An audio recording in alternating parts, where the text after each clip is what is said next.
ถ้ามาสงขะฮับต่อไว้เหตุการณ์การขันสังทุกเนาะมีนายจ้างมา6,000 วัตต์มีประกันสังคมเพราะว่าลูกจ้างเก่าเขาอันเจอ2022นั่น7,000 วัตต์เพื่อเป็นลูกจ้างเก่าเขา2022นั่น7,500 วัตต์แน่เนาะเพราะลูกต่างที่เข้ามาอยู่ในเขาต่างนายจ้างเนี่ย8,000 วัตต์เนาะก็กับสิบตองทำกันมาไรเนาะมานั่งไว้แจ้งออกหมดอายุจากก็เจ้าในเนี่ยก็ลงมาใจกับสิบตองทำมาไรเนาะอุปโภกันไรหมังเมียว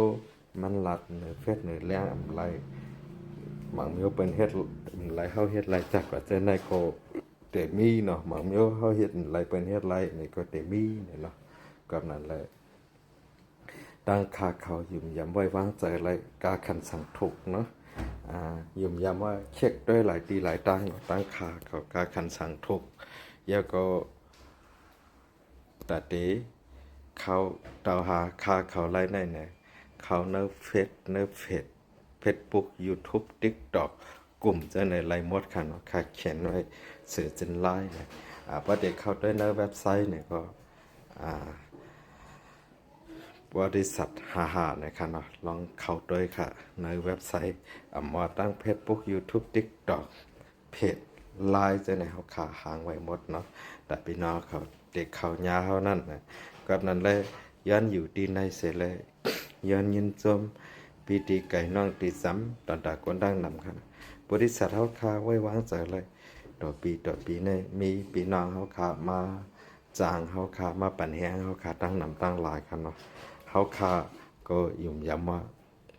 อุบกลุ่มพี่น้องเขาเลยง่ายเข้าใจง่ายอยู่นะเมื่อหนังตัวแต้นขาเนี่ยก็ปีในก็มีอยู่10 ปลายเนาะปีกายได้มี40 ปลายย่านเปิดหางแล้วมหาลัยก็เป็น30 ปลายนะย่านเปิดอีกหนึ่งเงาลายมีติยาเลยสัง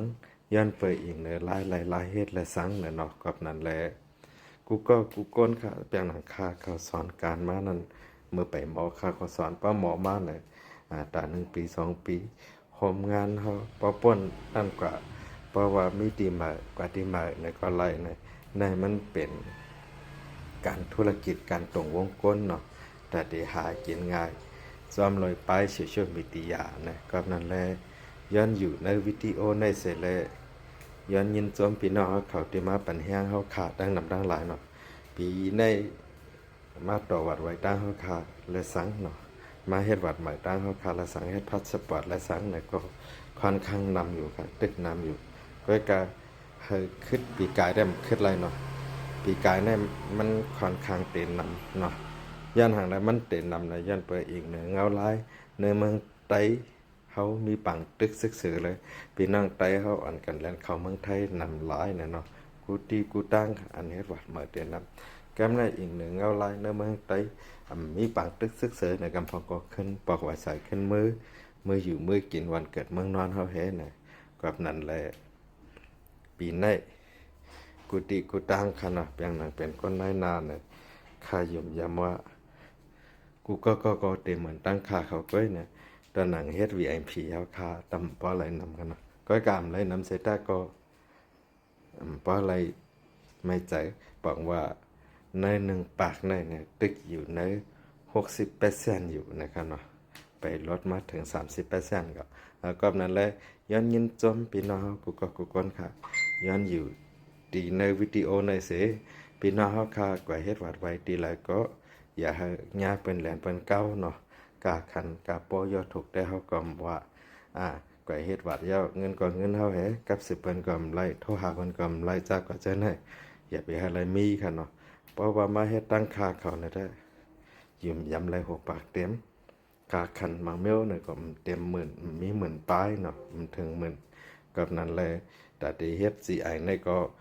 ตั้งค่าเขาก็หับอยู่นะรายจ่ายไว้ถ้า 2,000 กาคันได้ก็อยู่ที่ 7,000 บาทนะเนาะ